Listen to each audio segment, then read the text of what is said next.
Quiet, girls. All right, we're live.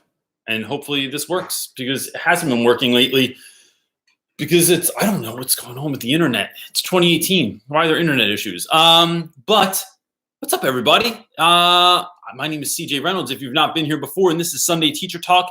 And the idea here is that it's Sunday night. Teachers get nervous a lot of times on Sunday nights. I know I'm actually nervous about tomorrow because I have a lot of stuff going on. And so the idea here is that you ask your questions, either I answer them, someone in the comment section answers them. You can have a little back and forth. You can make a friend, whatever it is. That's what we're going to try and help you out with for the next hour or so. So I'm just going to wait a second while people are logging on here. I see Richard Royster, I tell a lot of people about you and the kind of stuff that you're doing, especially when I speak at conferences and there's like folks that are like, I'm a principal. I can't have a vlog or I can't have an Instagram account. I'm like, no, man, Richard Royster does. You should check that dude out. Stephen Herm says it's Monday. He's in Australia. So it's Monday morning Teacher Talk in Australia. Tracy Pinter. Anyone else get some snow last night? No snow. It's very nice. It was nice here today. It's cold. It's brisk. It's brisk. Mm-hmm. It's brisk, baby. Who else am I? I'm just seeing people on here and seeing what's going on. Leah Pratt off tomorrow. I get oral surgery tomorrow, so there's that. Glad I recognized it was Sunday. Nice snow day already. Awesome. Finally made it. What's up, Rob? What's up, F. Weber? Veronica. I like when I see the same people on here. Miss Calls Campers, what's up? I saw your video yesterday that we did on the collab. I did a collab video with a bunch of teachers while I was out in California, and I wasn't initially going to be part of it because I thought I was going to be away. And then while I was in San Diego, Kate, the sleep teacher, and I were like, why don't we just film this thing right now? We can put it out together. And Kate lost her footage from that, but I didn't.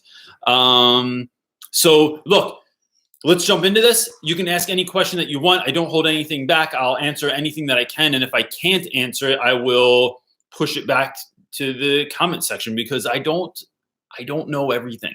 But I do know that, I know some stuff. All right. Sorry, my head is spinning. So tomorrow I get to go to school in the morning from 8 to 9. Then I have to leave. I have to go get oral surgery done, get something done to my tooth. And then I have to go back to school and finish out the day. And I'm just hoping that that's even a possibility. So we'll see about that. But to kick us off, I have a question from our friends at Teachers Connect. Teachers Connect is like an online platform. And here's why I think this is interesting. Because even on here, there's a lot of questions I can answer.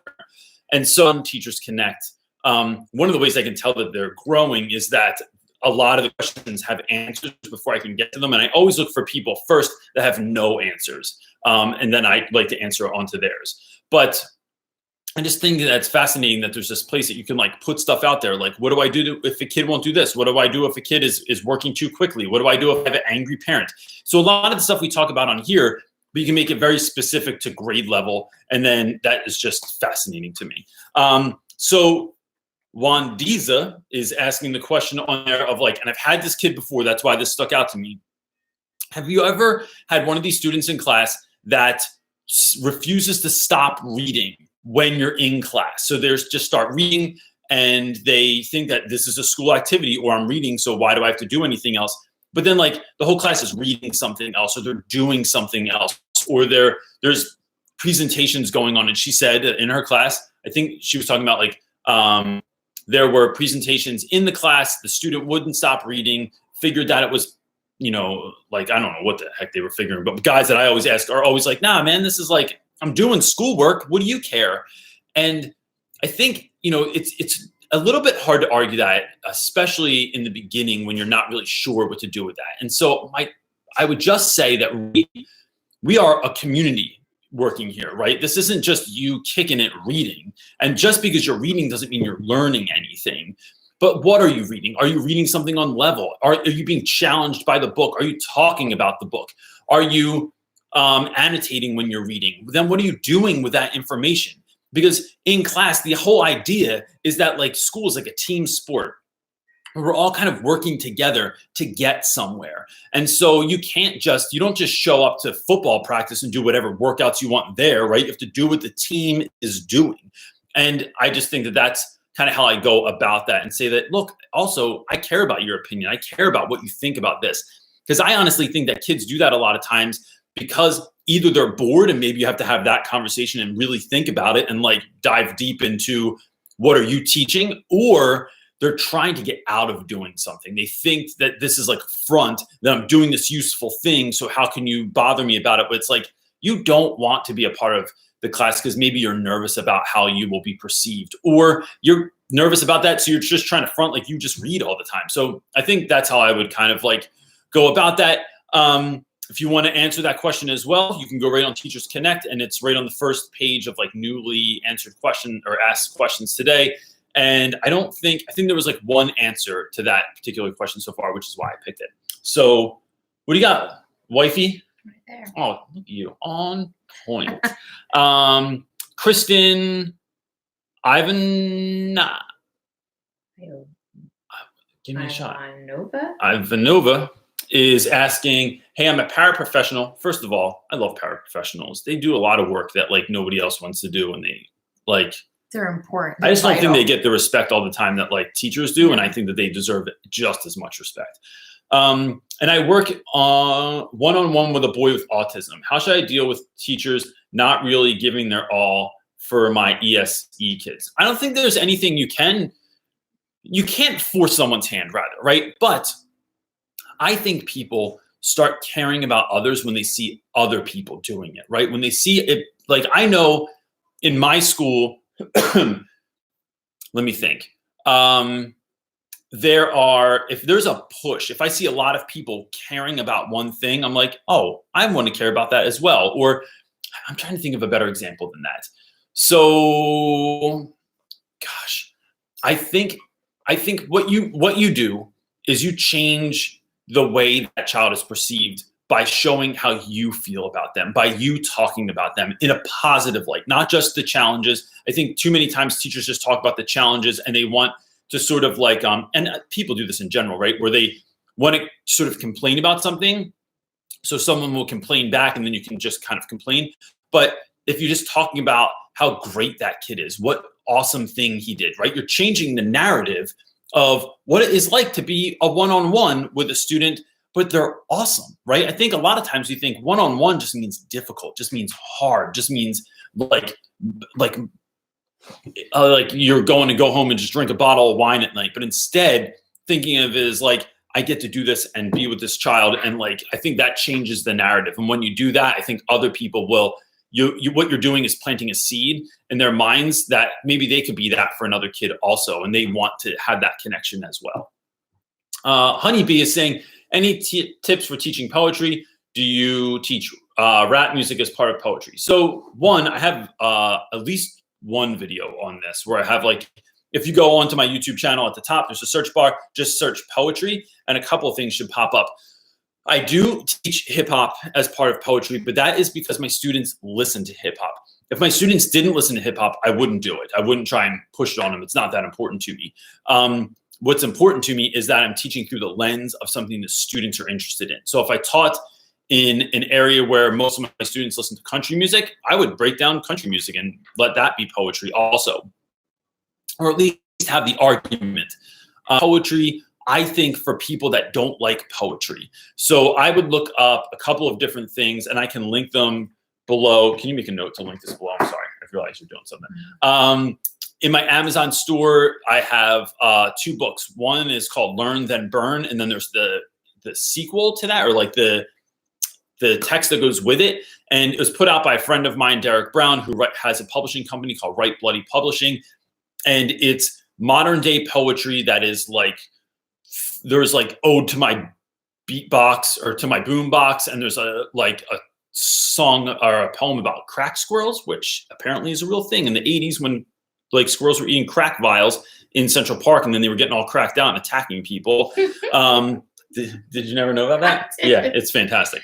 So there's tons of great stuff in just those books alone, and it has like worksheets and follow-up questions, and it's really thoughtfully done by people that really, really deeply care about poetry. So I'll link that below, but that would be like a good jumping off point for you. Patricia T is saying, I have an observation tomorrow to get my credential cleared. I'm a little nervous, but my supportive teacher is amazing, so I am thankful.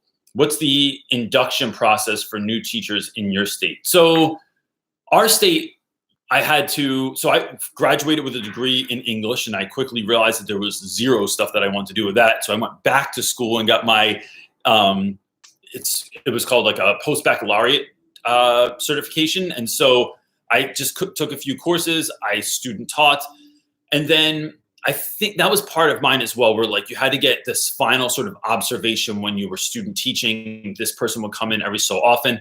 And here's the fun part about it is that my cooperating teacher also saw that the woman who was sort of coming in and checking me out was extremely difficult. She did not think jokes were funny ever. She was very, very serious. She looked like she had kind of come out, so like she'd finished teaching and was kind of like, what else can I do? I guess I'll just do this, and didn't seem passionate about it. But he helped me, my cooperating teacher, to figure out that everyone has an in.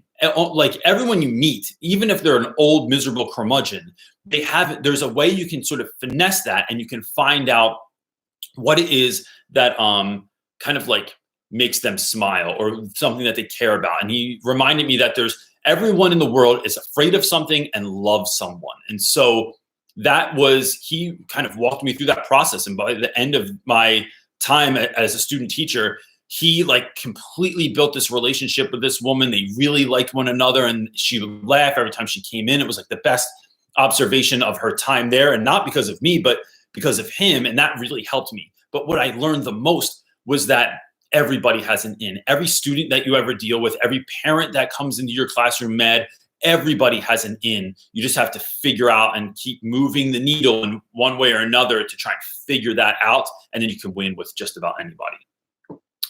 Kimberly Wallback is saying, what's up, Kim?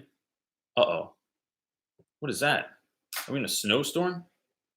That was weird. It didn't happen on here. What is it? Google doing something? Is Google doing? Oh no! I hear the water running. That's the water.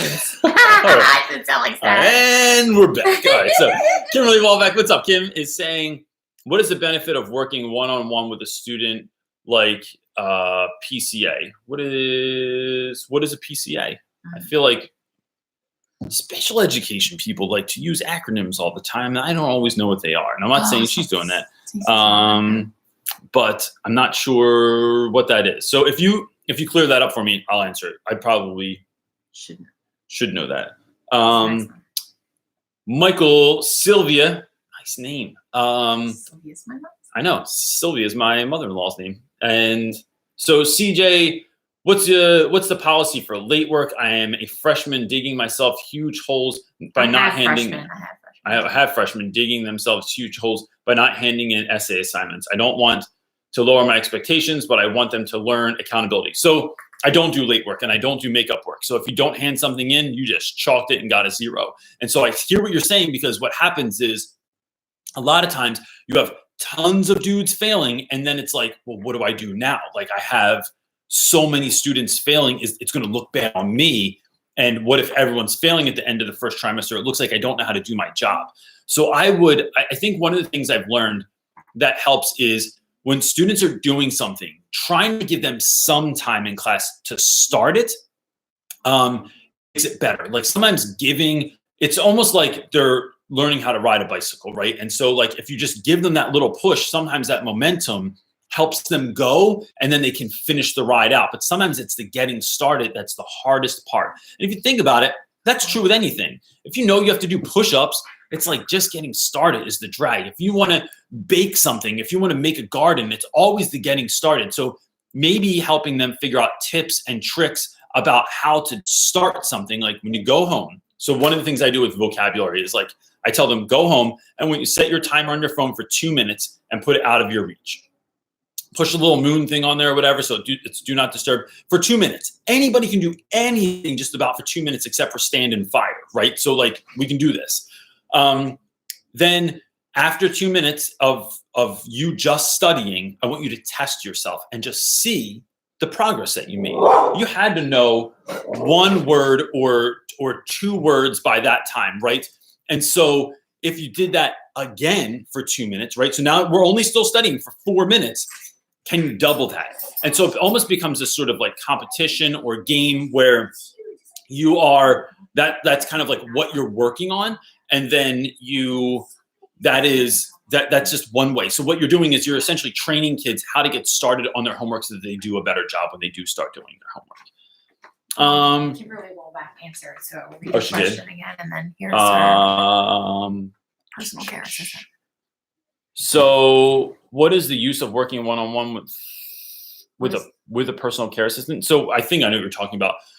Someone who works Look, with I mean, special I needs. think a lot of times folks just don't want to get into a lawsuit or something like that. But I think if it were me and I was that sort of like one-on-one aid, I think a lot of times kids that have a one-on-one they either need it for behavior or they need it for like the academic piece of it. I looked it And I up, think and it says Almost- paraprofessionals who assist individuals with physical disabilities. So like yeah. So when I think about the kids that, my man Stu at our school, Stu is like a one-on-one aid for students. And what Stu does is he essentially like helps that kid figure out how to navigate the world, like how to make sure that you're advocating for yourself, how to make sure that you're writing down your homework every single day, making sure that you're doing your homework every single day, helping you navigate relationships where kids have a hard time like actually talking with other people or sitting down or having lunch with someone. Like Stu,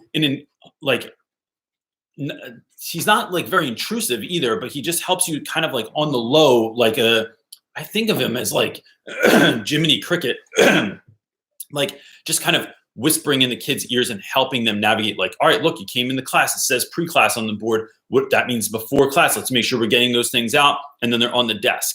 And I think sometimes just having that sort of focused attention with a kid, it really, really benefits them. And for kids with behavioral issues, it helps them navigate, like, what do I do when I start feeling like this? Like I'm feeling mad. Now, what do I do with that anger that I feel? How do I navigate that kind of space? So I think that that's just, in my experience, seeing people like that in my school, those are the benefits that I see with that. you're gonna read all of Miss Calls Campers. Okay. So Miss Calls Campers, I actually have a question. My district's attorney reached out to me and told me that I wasn't allowed to film in my room or associate with my school, which I'm fine with anymore. She said it was a safety concern since people would know I had windows and a bathroom. My issue is my school has videos of the school showing the classroom and even more of the school. How can I approach this conversation professionally and get better justification of the compromise or a compromise? I spoke with her on the phone and she was adamant about me not filming in my room. At the same time, my school has those public videos. What would you do? She said, get it. Get it. Thanks, girl. We'll get it because you did a video. Yes, I know. So I've got been it. dealing with this on some level at school. So mine is more like our admin believes that the school time is sacred, right? And I think that they're absolutely right. I can't be doing stuff that I'm potentially monetizing, right? Because you have to monetize on YouTube or you don't get your stuff pushed. They kind of like have it in this funny spot. But you are getting monetized on something that you're doing during school, right? And so that is just frowned upon. And I get that. It makes sense to me. And they want to know that I'm using my time in school for school-related activities. Cool. But after school, I am allowed to film in my school. I think that, to me, it becomes no one knows what my school looks like. I don't ever film anywhere that would show like this is how you get to the front door to my classroom, and then this is what it looks like. And so, like, if something disastrous were to happen, I don't feel like I'm giving a roadmap to that sort of thing. But ultimately, you want to make sure that you're being safe. So I would even ask the admin what they think about it, and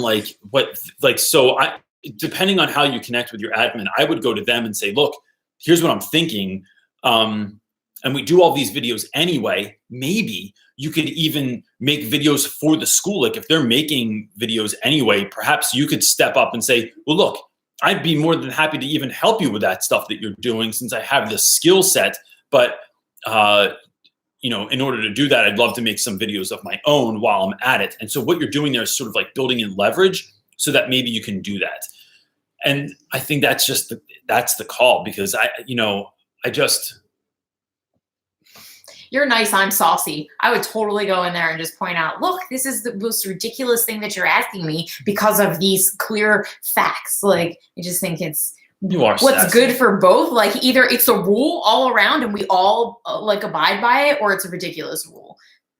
Like, there just has That's probably to a be better answer. I think I like your answer I'm better. saucy. And I don't take people's stuff. So, You're making me a little nervous right now. Sorry. My face is getting all red. Yeah. So I think that's what I would do. Yo, look, hit me up with that too. Maybe we could talk about that. If you shoot me an email or something like that, we could. Thanks. Let me see anything. Nice. It is hard to do. It is. I agree. It's tough. Slim's texting us right now. Okay, I got it. Who are we doing? My girl? Diary, but she's got two. It starts there and then kind of goes there. Okay. So You might just want to give. Diary of a Mad Black Teacher, who's my buddy from Chicago, is saying, It's not really a question. hi, CJ and Jen. So I'm really at a crossroads. I am having stress breakouts and my hair is thinning. This is the first time that this is happening, and I'm on blood pressure meds. So I'm concerned this is job stress. And jumps on here. Yeah. Frankly, I think this should be my last year teaching. Look, I don't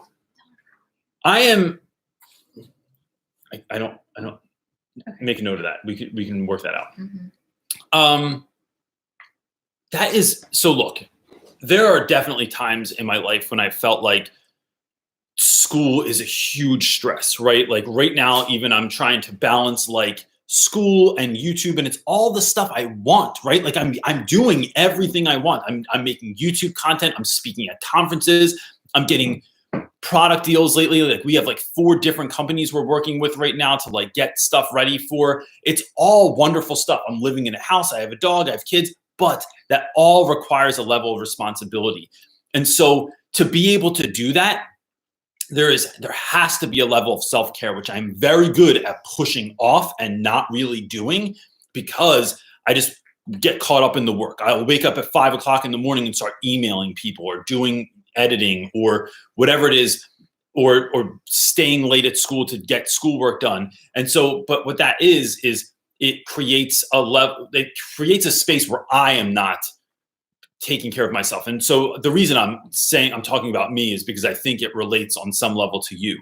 So, to not teach that's your call ultimately. But I just think, what would it look like if you had a deeper level of self-care? Because I think you know this, I think all teachers know this, that if you go into school and you're feeling like you're at your best, you can take even difficult situations and like they're not as difficult, right? So I know there are days when last week, my wife and I what did we argue about? I was pissed off about something stupid. I think we ran out of cream in the morning. Must have been I think we like ran out of cream for coffee. I had a serious headache for almost like 3 weeks, and this was like the beginning of the 3rd week, and we were out of everything in our house for the morning. Yeah. Like nothing was operating. But then I went to go get cream and they didn't have it. Then I ran to the Mac machine and it was broken.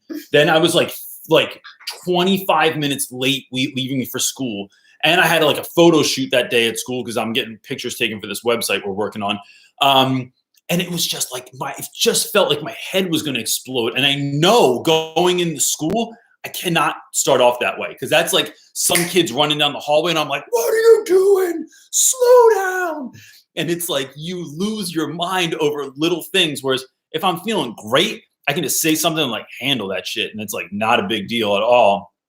So I just think that there's that level of self-care. And if you're really like feeling like that, maybe taking time off is a good thing. Maybe, I know but my man. Can't you even take a month off? Like, I wonder if there's like a leave. Like, could you do like a medical leave and like take a month off or something like that? So, might be a good move as I well. reference, what's his name? Yeah, I was just going to say, so my man, Mr. Reed, that everyone knows from Twitter and stuff like that, teaches out in Chicago area. I know he took like a month or two off last year because he was like having a really hard time in his first year, and then split and then came back to it. I don't know how easy it was when he came back, but like at least you have that time to like mentally repair yourself. So long answer, short question. And hit me up if you want to talk about that. Like email me and we can put something together for us.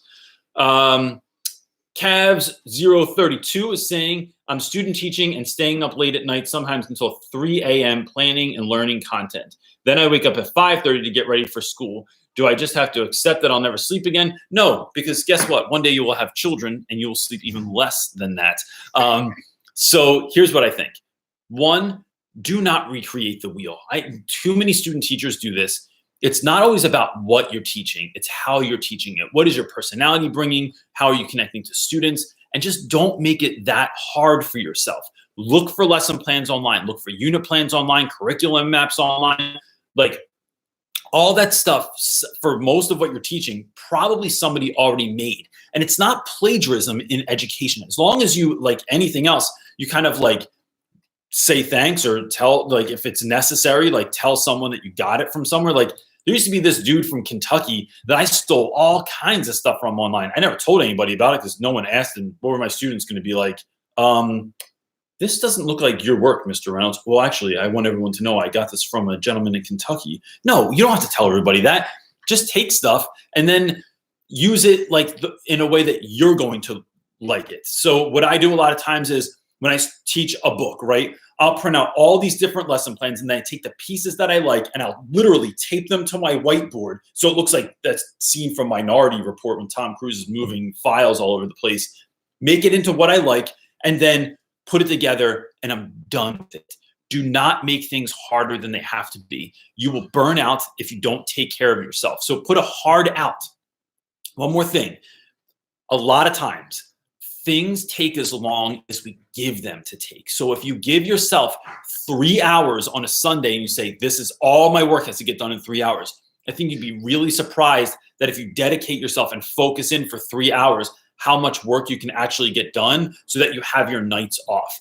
But that's what I would do. I remember what that was like. I remember staying up super late, passing out, sleeping in my living room, waking up in my living room, getting things ready before school, going to school, and then working literally all weekend to do that.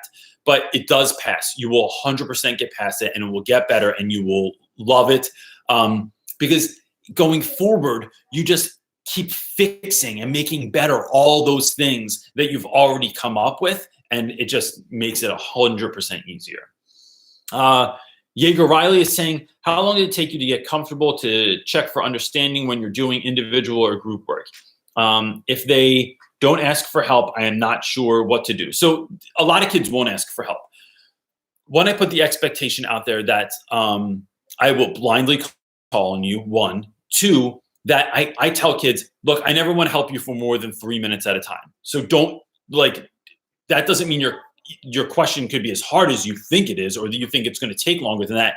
But I just remember in high school, some teachers taking like forever. You would come in after school and they were like taking their sweet old time getting you to learn something that you're like, you could have just done this in 2 minutes. And I think most help that students need is like a tweak. It's like a shift in the right direction. It's moving the needle, like I keep saying, in the direction of success or in the direction of progress. So letting kids know that like, yo, look, if you need help, let me know. I'm guaranteeing I can help you out in 3 minutes or less. And then, that was weird. That was the dog food container. So that's one thing to sort of like be mindful of.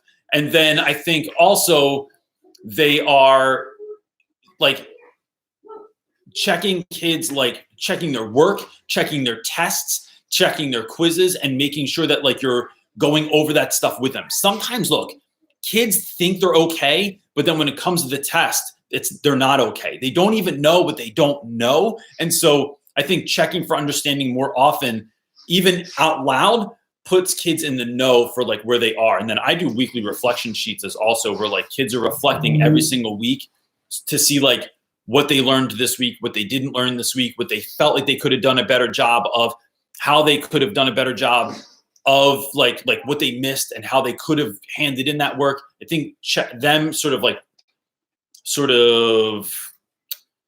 reflecting on like their own stuff helps them to learn as well. Sorry, I got distracted there because I don't know what just happened in the kitchen. But Steve Herms just gave us a $1. Nice, thanks, Steven. And question is, what do you think about yelling at students? I just made a video this summer, I think, about yelling at students. So if you it's like, I don't know, 20 deep in my feed or something like that. We'll link it. I think totally yelling. So look, I think it always depends on the kid, right? But when I yell, it is 100% calculated. I never just snap anymore because that leads to me saying and doing things that I wish I didn't do. So if I'm going to yell at someone, and also it changes the vibe of your classroom. Like if you're feeling good and you're getting through your lesson, you're doing stuff and you're handling things, and then you have to yell at someone, it totally kills the vibe. So if you're like reading a play, trying to get that energy back up is next to impossible. So if I yell at someone that I know it's going to work with. There are other kids I would never dream of yelling at because I know they're going to flip out. They're not going to respond to it. They don't respond to that sort of attention. I know in my own life, tough love never worked for me. When people like came down on me, it just made me go, bro, I don't even have time for you. Like I can't dig your vibe when you're doing this kind of stuff. For me, it was always the conversation of someone saying, here's what I'm noticing. Here's what you're doing. And I don't like it. Let's talk about how we can change this. And that works for me. Never someone yelling at me. And so I think that when there are certain dudes though, that helps, right? I know that they say certain students with like ADHD, it is something when you yell at them, it gives them this dopamine hit that it sort of just changes their chemistry in their mind and they can focus better. Now, I'm not saying that's every kid with ADHD, but I think it's about learning who your kids are and learning about how you can, what that student needs in discipline and in learning stuff in class. Rebecca Waltz is asking, what's up, Rebecca? She had the Teachers Connect question a few weeks ago. Hey, Reynolds, having a lot of trouble with students not putting supplies back in the right spot in my room or treating my supplies like crap. I spend half of my planning cleaning my room. Any tips? So yeah, I get this all the time. I especially get it when somebody else uses my room and then they like keep a mess. Nope, I don't know what we're doing right now. Just go right behind me while you have a snow hat on and your brother's winter coat. Not really sure what's happening right now. So I know, but they look like it's like well, it's cold outside. Is it that cold outside? Yeah, it's really windy and brisk. Brisk. It is brisk. That's what you told Tracy Pinter. So I think one of the ways I've kind of gotten around this, what I was saying was like other teachers use my room and they make it like a hot mess all the time because their students like leave trash all over the ground.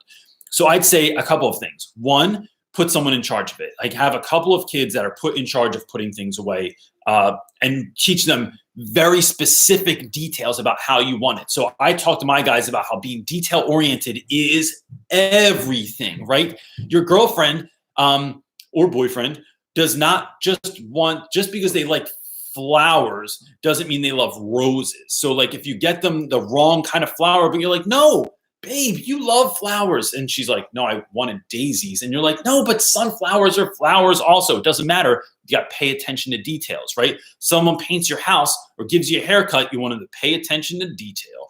And so I talk to those few kids. And then what happens is when we trade jobs, like a lot of teachers do, they have to train the next kid. So when you put my books back, I need them in order. I need them all facing the same way. I need them nice and neat and tidy. And I tell them, it's about me. You're literally saving me from my hair turning completely white.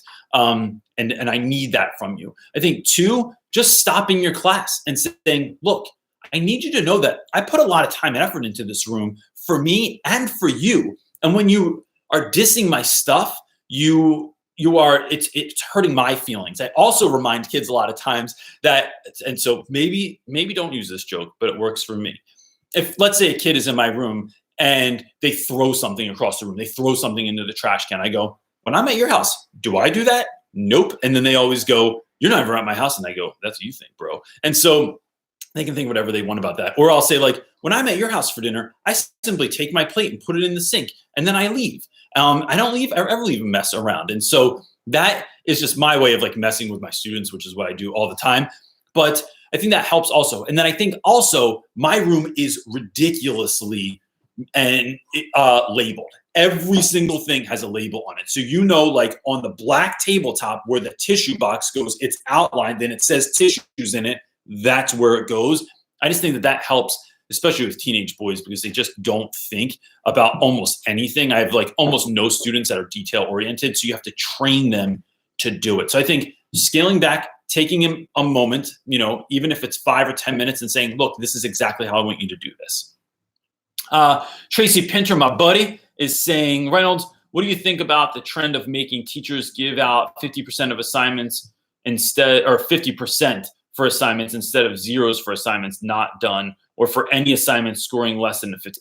That's nonsense. I think it's stupid. My old school used to do that all the time, where they would do like, when I taught in Camden, you couldn't give a kid less than 55%. And so here's what I think about that. I think that when we do that, we're teaching kids that they can show up for work and not really work and still get paid. And that's nonsense. I'd fire their ass if they did that and they worked at my place. But I see the rationale is that we don't want kids to dig a deep enough hole so that they'll never get out of it. So maybe they had a tough beginning of the year, right? For the first 3 quarters of the year, something like that. And then they want to pick it up at the end. There's no incentive. Does it keep happening? I don't know. What's going on with YouTube? It's blustery out, so it is. No, it is blustery and brisk. So I hope that this all makes sense now. What am I thinking of?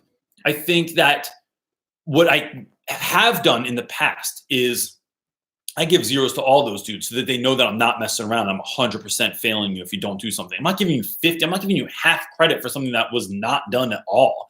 And so but at the end of the year, I have provided on occasion, I've given kids like my top number of offenders. I'll say, look, here's the deal. You got to come in after school. You got to work with me. And I'm going to give you this work to make up. But if you show up 10 seconds late ever, if you don't do one assignment to its full completion, I nix all of it. So it's 100% all or nothing.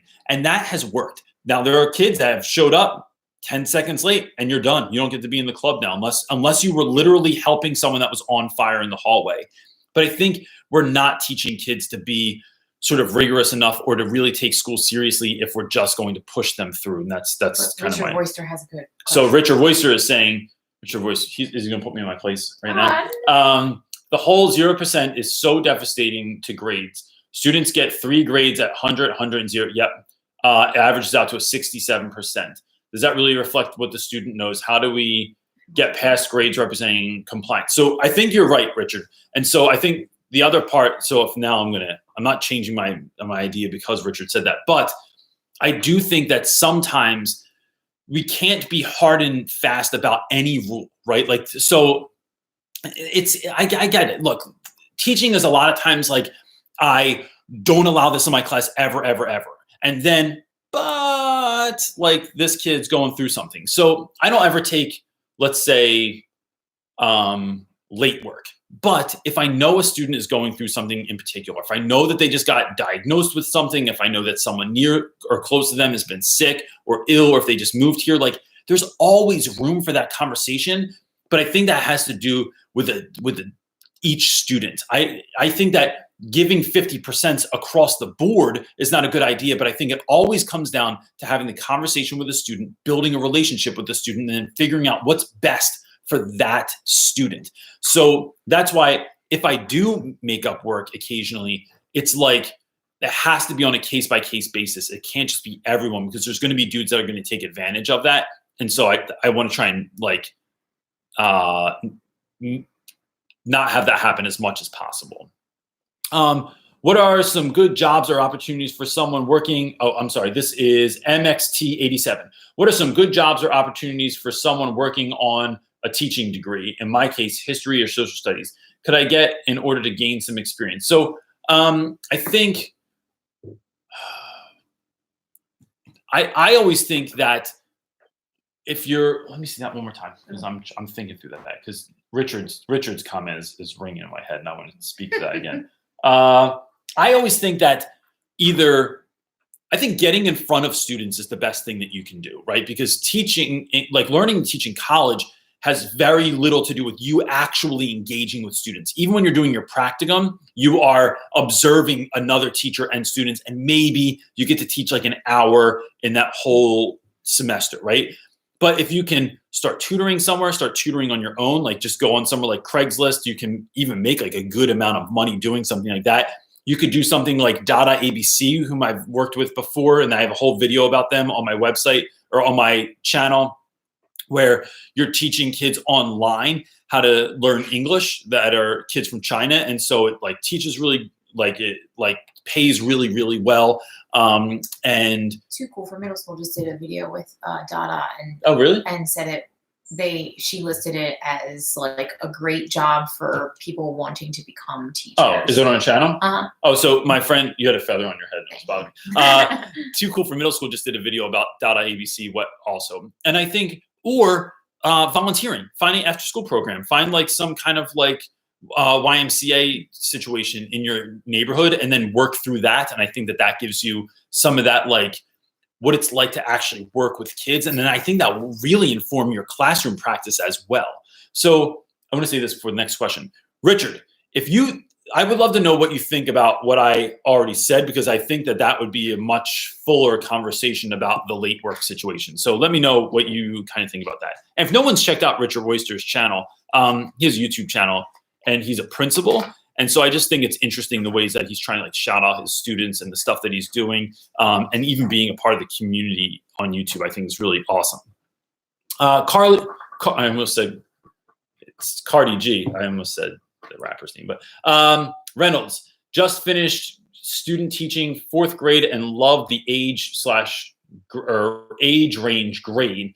I'm now placed in a 1st grade classroom where things are vastly different. Any tips on survival, if there are any? Look, I think, that is tricky. I was talking to, who was I speaking to about this? I want to say it was Bridget from the Lettered Classroom. And she was saying like, look, when you think you want to teach like 2nd grade, if you get a job at a school that's from K to 6, like you could be anywhere in there. You're never guaranteed a 2nd grade position. So I think that you just make the best out of it. Like just meet those students where they are and find out what they're interested in, what they think is funny, what they think is cool, and then try and work with them. And then they will one day be those 4th graders as well that you loved so much, but only because someone put work into them on the front end.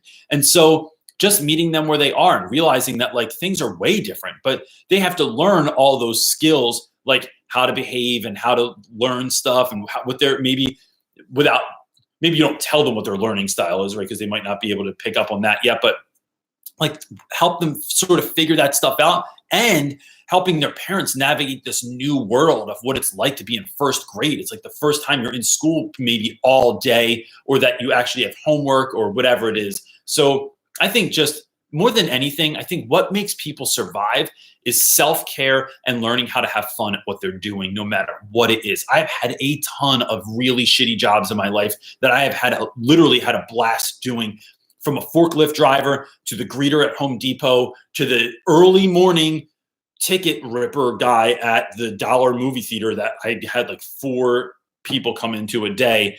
Just figuring out how to best have fun and smile all day just makes it contagious, and it makes you enjoy anything that you're doing.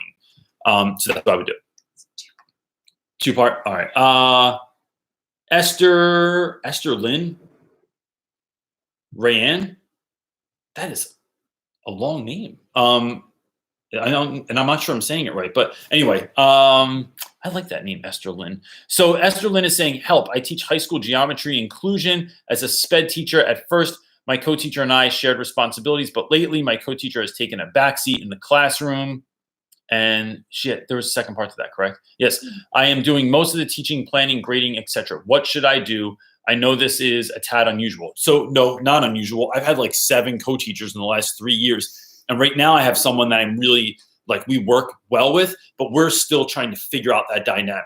And a lot of that is me. I think that I have not been able to like hand something over, especially because he's in another class during the day and he teaches his own thing. So I feel like I should have the brunt of it.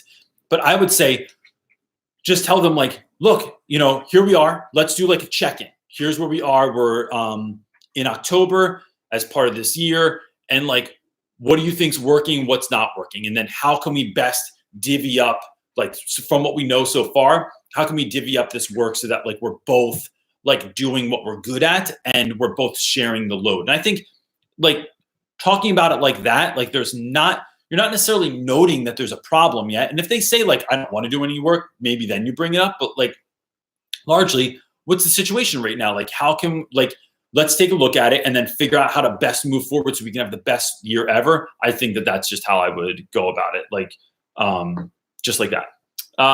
Kimberly Wallback is asking, how do you support the kids and not feel like a babysitter? I think that has to do with your own like mindset. Like, what are you thinking about in terms of this, right? Like, are you feeling like a babysitter, or are you feeling like, no, I have this opportunity to work with young people and do this really like noble thing, which is like to teach them and to meet them where they are and to really, really listen to them and to help them navigate the tricky waters of like what it means to be like someone growing up. And just look at it like that. Like it's you change the narrative of things and it changes everything. So Seth Godin, I was reading just today actually, was saying like, if you beat yourself up all the time because you don't do well at something, you don't go to the gym, you don't wake up early, you don't pray enough, you don't watch what you eat, you yell at your students too much. But if you instead flip the narrative and start thinking about how many times has it worked? How many times have I done the right thing? How many times did I get up early and go to the gym? Or did I pray last week? Or did I do something nice for someone last week without anything in return, right? So like when you change that narrative, it really changes your ability to like feel, it goes from like feeling like crap and beating yourself up to actually feeling better and thinking like, yeah, all right, I am moving in the right direction. So that's what I do. I would just change the narrative in your head, and that literally changes things for me when I decide that like, nope, this is what I want, or this is what I like. I'm changing the way it looks and choosing how I'm going to think about this. It changes everything. So I hope that works. And gosh, sometimes I just want to like have conversations with people because look, to be honest, like you're asking me a question, I'm asking you, I'm responding back, but there's always, I feel like a follow-up to that, and email makes that tricky. Like I feel like once I send an email out, it's like it goes in the done file, but a lot of times people send follow-up emails, and it would be so much easier to just have a conversation, but it's just hard when there's so many people. So did I not get her? Oh no, Kimberly Wilbur. I just answered that one, bro. I'm sorry, I wasn't paying attention. Come on, dude. Here we go. I just splashed water all over my face from drinking it from a cup. This is Hale's teach. I like that I'm watching myself after the fact. Splash water all over my face.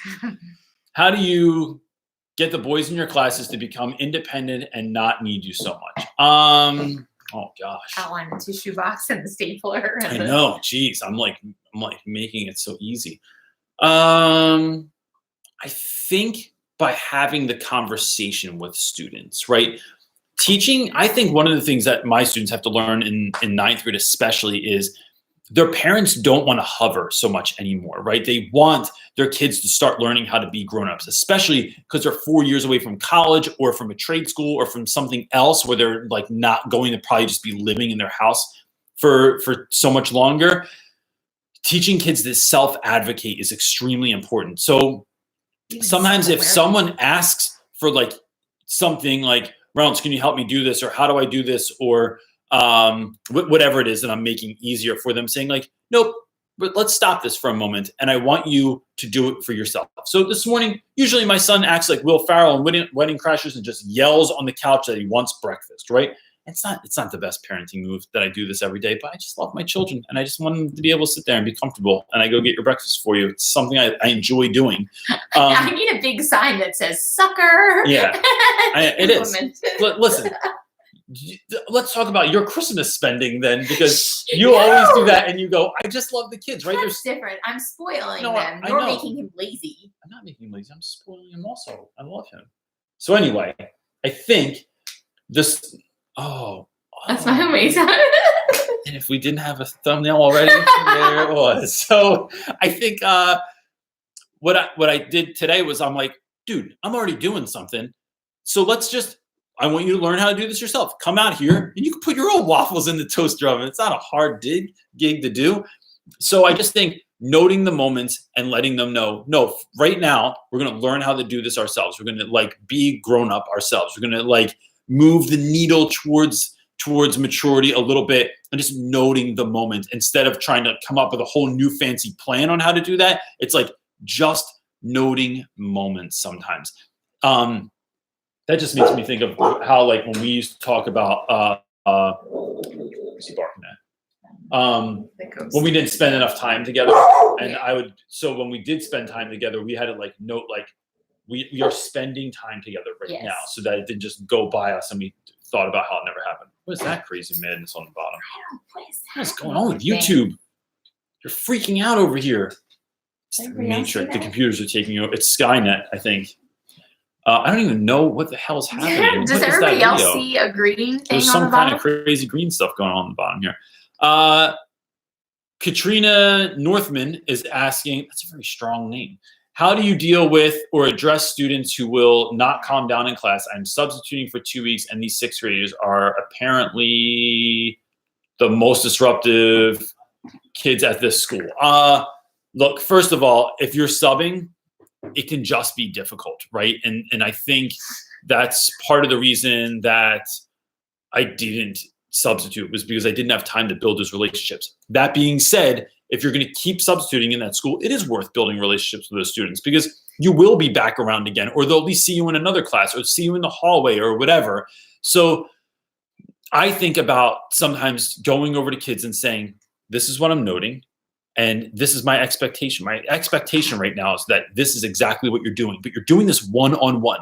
And so even if the class is madness, and you're sitting with one student and you're saying, I need your help, or I need you to do this, right? What you're doing is you're taking away the audience and you're just speaking to one kid.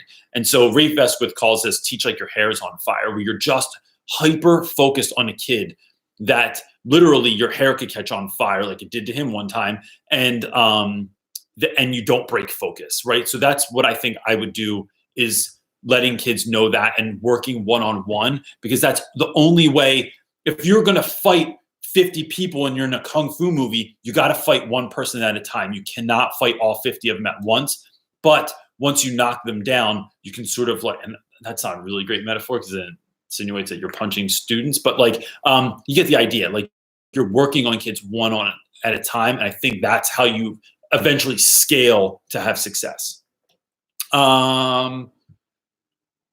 Stephen Herms is saying, what is Saturday school? For me, Saturday school is once every third Saturday or every fourth Saturday, something like that. We have Saturday school at my school, which is students that are not passing, that are failing 2 or more classes, are required to come to Saturday school, but it's open to anyone. You can essentially just come in and get free tutoring or get help on an assignment, or talk to. Are we freaking out again? Yeah. It's a snowstorm again. It's just like in Rudolph. That's what that actually looks like.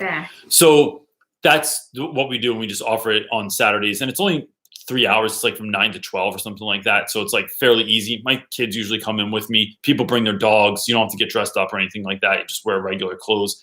And it's nice. It's a good time to actually build relationships with students. We played Fortnite at the end of Saturday school the other day. Mary White is saying, hi, Reynolds. My principal observes my classes a few days a week. He compliments me later, but it always throws me in the moment. How do I keep going in the moment and focus on the kids. But I'm just realizing like that doesn't matter. That, here's the problem with observations is that I used to have someone that came in and observed me for 5 minutes at the beginning of class, and then they'd be like, wow, you're not doing this, bro, because you were there for 5 minutes. Like, you can't see everything. And so if your principal's just stopping by, I would maybe go to your principal and say, hey, on Thursday, I'm doing this lesson. And about 10 minutes in, this is what's going to be happening. Would you mind coming in? And I'd like for you to just see that. I'd like to just get your feedback on it. Or, hey, I noticed that like you always come in on like these certain days where I'm not doing something that I really, really want feedback on. Would you mind if we coordinated days every once in a while? And then what that's going to do is show them that, one, you are being like, you're motivated to want that sort of thing. You're showing that it's not something that you're afraid of. And then putting them in the know that like, you're not going to see everything when you just show up all the time. But like, cause some days it's like I get observations sometimes and we're like independently reading in class. So everyone's just working quietly, or they're taking a test. And it's like, that's not a cool thing to get observed on. What I want to get observed on is like how I'm handling classroom discussions or group work. And I'm trying to because doing that is like spinning plates in class, how we're doing with some sort of activity or something that we're doing. So I would go and ask for certain days if they would come in and then just see kind of how that works. So you're like kind of like taking the power and leveraging it instead of like them just wielding power.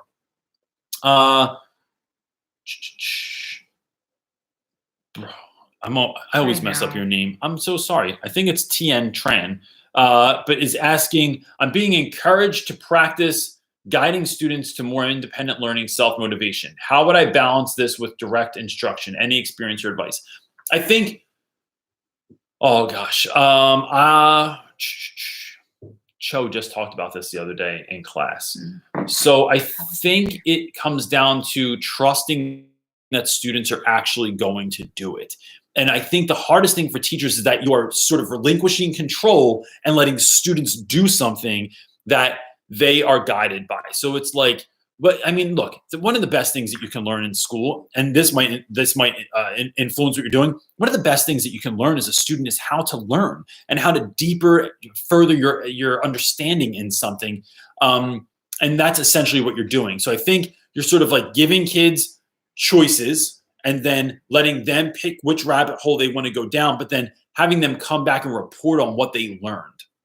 And then they're essentially teaching the other students. I used to do this with vocabulary. I used to do this with grammar, with like, if like my class didn't know how to use semicolons, it was like someone's job to learn that. And then they would teach a short lesson to the class on how to use semicolons. And I think that's also a really great way to learn is by teaching someone else. So that's why I would just try with those students. Do you have paid collaboration time? I'm not exactly sure what that means. So this is Kendra Norton. Do I have paid collaboration time? Like YouTube or actual? Yeah, school? like flesh that out for me a little bit, and then just I'll answer it before we're done the feed. Who's the next one? Melissa P. It's 3 parts. Melissa P. 3 parts. I love your channel. Thank you very much, Melissa. I really appreciate that. I teach at a very small private school, and I have close relationships with my students. And I hear about uncomfortable situations students are dealing with at home. How do you deal with not bringing all that stuff home at the end of the day? And then I find myself upset out of school thinking about difficult situations my students are dealing with, and that can affect my mood on my time off. Any advice? So Richard Royster is also answering this. Yeah. I think I just had a conversation with someone about this the other day. It was a first-year teacher and was feeling like kids were really opening that stuff up. One, again, changing that narrative.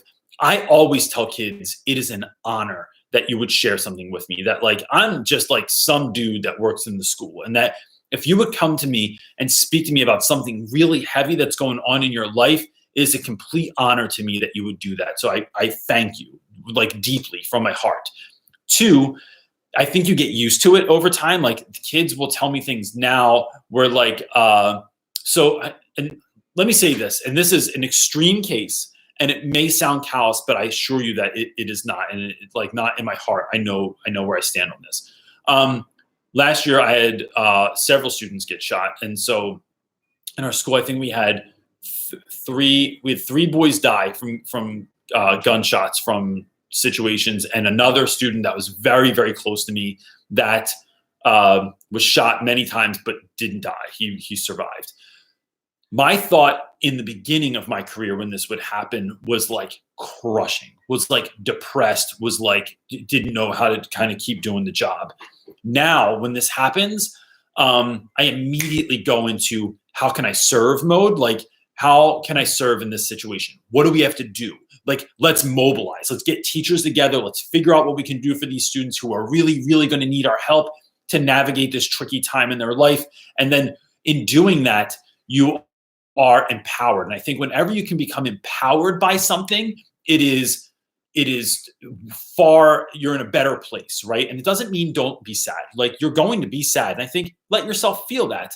But then on the uptick of that, it's like, how can you learn more to prevent that? How can you learn more on how to like listen to students, on how to help them navigate? How can you help your school find places for students to like either have peer mediation or have some kind of unofficial therapy or have therapy, or like, how can you surround them with goodness and make your school a magical place where kids are feeling cared for? That you can't solve all the world's problems, but you can do something that's going to make these students' lives better. And I think that that's how I would just go about it, is like having that feeling mobilize you instead of immobilize you, where you're thinking like, shit, somebody just went through something really, really painful or difficult, or at home they have this horrific situation, or they've been thrust into foster care. What do we do now? I think you do what you can, and you'd be really surprised at how far a little bit of kindness can go for students. And so that's what I would do with that. What do you got, buddy? Matt. Oh. Uh-oh. Did you lose it? No. You got it. Kinda. Oh, I can't get it up there. Maddie. Maddie Kasich is saying, Maddie is saying, what do you think about retention? I have a student who never does their work and is repeating 8th grade for the second time. I think, so look, I think it depends on the kid. I think some, like all things, like I think that most rules that are across the board are just like, they're for vanilla kids. And then what do you do when you have a kid that's not vanilla? What do you do with the kid that's not like middle of the road? And like, and when I say vanilla, I mean like the average child, right? So what is this kid's gig? I think sometimes, I think retention can be a really good thing. I've had students that have totally taken charge. So some of my favorite students actually ever, whose names I won't say here, but like they've been in my videos, I talk about them a lot, are guys that have gotten left back, but they have chose to have that themselves like be empowered. One of my favorite students of all time, I didn't even know until late in his junior year, he got left back. He was a twin. His twin went on to college, and he was left back in high school again. But that year, he went to Costa Rica with me. He went and made Gary Vaynerchuk with me in New York City. And we had some other amazing event. And had he not gotten left back, those things would have never happened. And he like, when we were at VaynerMedia with meeting Gary Vaynerchuk, he pulled me aside after having this wonderful experience. And he's like, Reynolds, I truly love you. Like really, really love you. And we talked about how like, none of this would have happened if he didn't get left back. I think then also teaching kids to reverse engineer their life, which speaking of Gary Vaynerchuk, there's a Gary Vaynerchuk saying, but like reverse engineering their lives so they can see like where they're going. Because if you can get a kid to believe in themselves, right? Maybe that takes an extra year, but if you can get them to believe in themselves, they can actually do something and move forward and feel like this was a power move. Like, yeah, I got left back, but like, how am I going to like feel empowered by this so that I can get done what I need to get done and move forward confidently? Last question at the very bottom. Pause. Before you start that, Richard Royster commented back to you, and there's somebody else that like I don't know if you have time to answer those because it's 6. For that, for which one? The zeros. Oh, okay. So look, my wife is just pointing out that like Richard Royster had a bunch of interesting things to say in terms of what to do about kids giving them a 0 or giving them a 50%, like if they don't hand in work. And there have been some other comments. I don't have time to dig through and speak to those now, but I'll definitely read through the comments later, like I do every time I'm done these feeds. So might spark a video. Yeah, might spark a video. And then also if you're leaving stuff and I'm not saying anything back to it, know that I go through this and read all of this stuff when I'm done. So it never goes like unseen. And who's this? Anastasia? Your last one. Anastasia Teasley is saying, I am also super unconventional. I'm in my 8th year teaching ELA, all years teaching at-risk students or at-risk kids, but in a new school teaching remedial 9th. Majority refuse to participate. Any ideas on amping the Odyssey? I think, look, the Odyssey is the blueprint for like almost for the hero's journey, right? It's like, I think tying in the hero's journey and connecting it to kids' lives, like what have you been through in your life that has been an odyssey? Like how did you, especially at-risk kids, have had to deal with and navigate troubling waters their whole lives? One of my favorite things to do is a life map. In 10 events between birth and now, how did you become the person that you've become? Something great happened. Something amazing happened. Something hard happened. Someone died. Someone was born. You moved. You started a new sport. You won a championship. You lost a championship. You met a friend. You met a girlfriend. You broke up with someone. Your mom got remarried to someone great. Your mom got remarried to someone not great. But all of these things you've had to navigate in your life. And so what you're talking to kids about is like, how have they been the hero of their own story? And I think that ties into the Odyssey. Like Odysseus is not perfect. He's a hot mess most of the time, and he gets himself in trouble all the time. But through careful care and consideration and sometimes luck and help from others, he's been able to figure this stuff out so they can take control of his own life. And then how are your students going to do that? And I think when you make lessons and connect them to who the students are, it changes everything. What'd you have on there, dude? What did you have? Here. You had 2, but I gave her a video, and then if you want to answer that one, and then this one at the bottom, Veronica. Mm-hmm. Okay, this is our last question for the night. But if you have other questions, you can shoot me an email. But let's see what's going on here real quick. Veronica Z is saying, "What do you do with a student who's really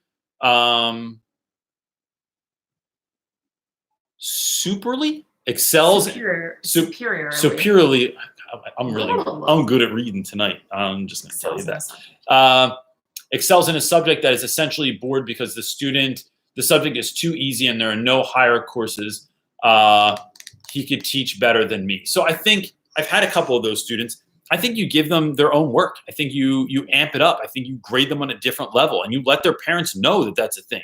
I know that some schools have like their special education department deals with kids having IEPs that are like kids that are far and beyond like they're advanced. And so there's IEPs for those students. So maybe contacting your special education department. And if not, order books or look up lessons that you think that kid could do to kind of move them ahead. I know in the past, my friend Randy Reby, I remember, used to meet with a student every day. It was like a part of this kid's learning was that every day he met with him and he had his own one-on-one time instead of just having an English class. And what they did was like really hone in on this kid's writing and his reading ability and like so that he could move at his own pace. And so you're essentially like trying to help a kid move at their own pace. And remember, like just like students that are lower, have a lower reading level or lower writing level than everyone else, kids that are above can feel very lonely also. Like most kids just want to blend in. They just want to be the same as everyone else. They don't want to stand out. And so when you do on one end or the other, I think it can be a really lonely place. And so I think if you keep in mind that kids that are just really bright or that get material really easily can feel like that as well. Like it changes how you kind of handle that too, because you want the best for them. You want them to excel. You want them to feel fulfilled and not like they're like a weirdo or something like that as well. What are you looking at? Tell Latoya Garner, she said the link doesn't work. I tried to link your video of like why like you're about cursing. Oh, so Latoya, what I'm going to do is as soon as this is done, I'll go in and I'll link it in the comment section, or not in the comment section below, in the description box below. So you can just click on it and the link will go right there. So look, that's it for this evening. I got to go get ready for tomorrow. And then I have to, because I have to go get oral surgery, like I said. And so I have to make sure everything is planned out. And then look, if you have any other questions, also Teachers Connect is a really great way to sort of do that, to go onto their website, to connect with other teachers and educators and see if they have what you need there as well. But look, everyone, I love you. And I'm really, really thankful that you would even come on here every week. I really deeply appreciate it. And I appreciate all the work that you're doing and the fact that you even spend an hour with some dude from New Jersey and try and figure out what's best for your students. Like, know that that is a really, really big deal, that you are going above and beyond, talking to strangers on the internet, just so you can be the best you can be for the students tomorrow. So, or for the students today, if you're in Australia. So that's it, gang. I hope you have the greatest week ever. Peace. Where's the end button? It's always awkward at the end. It got dark. It got really dark. Let's end now. Oh, not.